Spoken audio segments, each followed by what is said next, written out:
मैं तुमसे शादी करना चाहती हूँ। मुझसे शादी? हो कौन तुम? मैं कौन हूँ? तुम मुझे नहीं पहचानते? मैं नहीं पहचानता। तुम संजू हो ना? कौन संजू? मुझे लगता है तुम गलत जगह आई हो। अच्छा, मैं गलत जगह आई हूँ। ठीक है, खाओ मेरी कसम कि तुम संजू नहीं हो। छोड़ो, क्यों आई हो तुम यहाँ? तुमसे शादी करने। पर मैं अब तुम्हारे लायक नहीं हूँ, मैं अब एक अपाहिज हूँ। तुम मुझे नहीं बताओगे कि तुम मेरे लायक हो या नहीं। मैं तुमसे प्यार करती थी और आज भी तुमसे ही प्यार करती हूँ। पर अब हम दोनों में जमीन आसमान का फर्क है सौरा। और इस जमीन आसमान के फर्क नहीं, हमें पहले भी मिलने नहीं दिया था।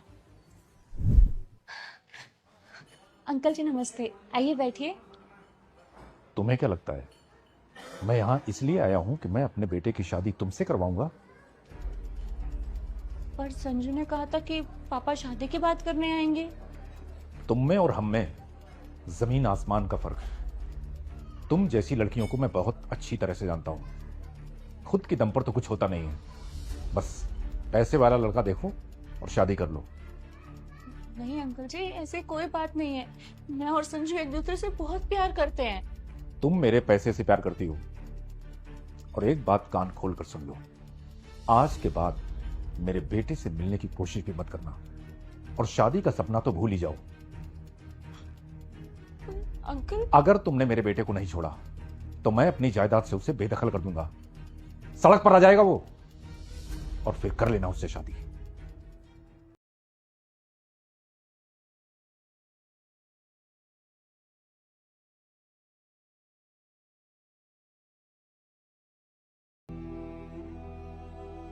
मैंने उस दिन ठान लिया था कि मैं अपने दम पर कुछ करूंगी, कुछ बनूंगी और फिर तुमसे शादी करने के लिए आऊंगी।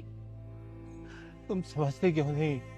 तब के हालात में और अब के हालात में बहुत फर्क है सौरा। संजू, पहले मुझे ये बताओ कि तुम्हारे साथ ऐसा क्या हुआ है जो तुम्हारी ये हालत हो गई? मैं, मम्मी, पापा एक शादी में जा रहे थे और रास्ते में ही पापा मुझे शादी के लिए बोलने लगे कि शादी कर। मैंने बोला मुझे नहीं करनी शादी किसी से भी।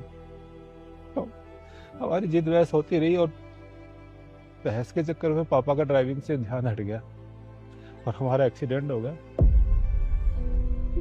मम्मी की तभी मौत हो गई और बाकी सांसें चल रही थी। पापा को हॉस्पिटल लेके गए, बहुत दिन तक एडमिट भी रहे। उन्होंने पता लास्ट टाइम क्या बोला मुझे?